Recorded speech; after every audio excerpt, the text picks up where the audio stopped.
This is the most secure convoy in the world. And the thing it's protecting might be even more important than the US president. Inside this convoy is a weapon so dangerous that if it fell into the wrong hands, the damage wouldn't just affect one country, it could impact the entire world.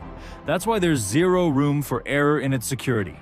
So how does a superpower like the United States transport its nuclear weapons? What kind of convoy is used? And if someone actually tried to attack it, how would the federal agents respond? Let's dive into the most top-secret and heavily guarded operation in the US. 12,515 nuclear weapons in the world, and the US owns 5,414.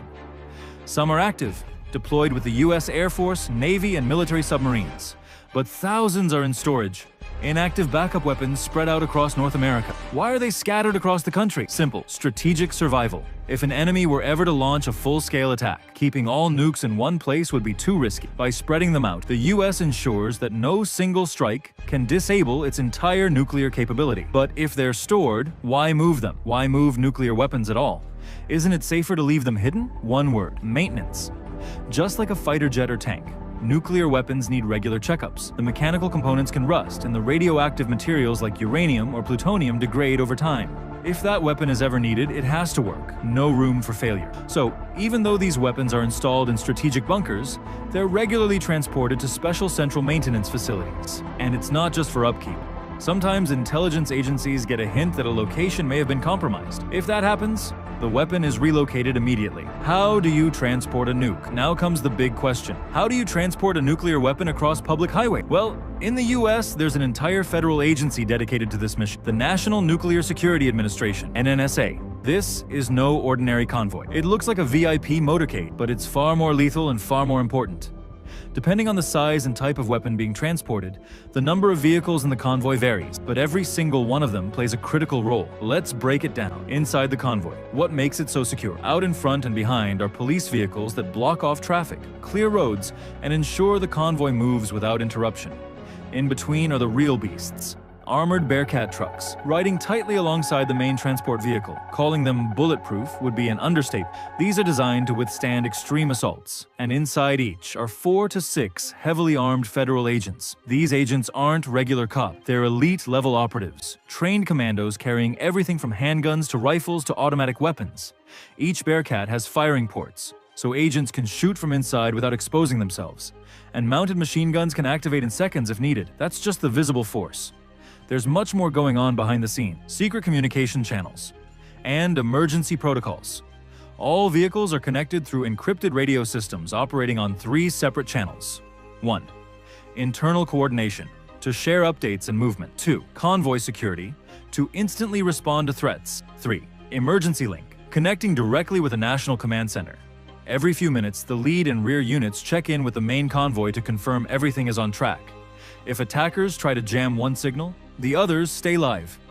And if all else fails, the convoy still has backup, including helicopters monitoring overhead. Let's talk about that truck, the heart of the operation. At the center of this convoy is the nuclear weapon transport truck, a custom-built, heavily armored machine. Its body is made from hardened steel.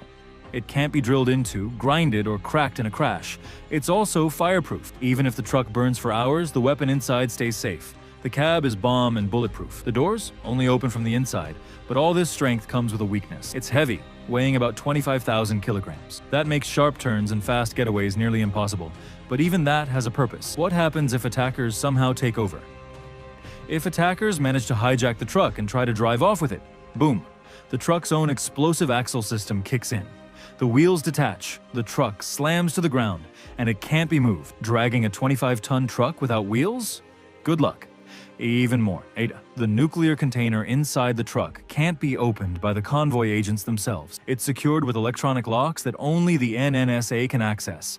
If someone does try to force it open, they're hit with a high-pressure spray gun that releases a sticky, immobilizing substance to freeze their movement. Still standing? The system delivers a massive electric shock, 6 times stronger than household voltage, to knock them out instantly. And if that's not enough, there's more backup in the sky. The entire operation is constantly monitored by helicopters flying above. If they start running low on fuel, replacements swoop in before they leave, maintaining 24/7 aerial coverage. Inside these choppers, backup forces, fully armed, and ready to intervene if things go south. Conclusion: the most secure convoy on Earth. This is why the US nuclear transport system is considered the most secure on the planet. Thousands of these convoys have been conducted across the US, and not a single one has ever been successfully attacked or compromised. Now that you've seen the full picture, from strategy to weapon design to federal protocol, it's easy to see why no risk is ever taken when it comes to the world's most dangerous weapons. Want to see the only vehicles in the world built to protect the US president? Check out our next video.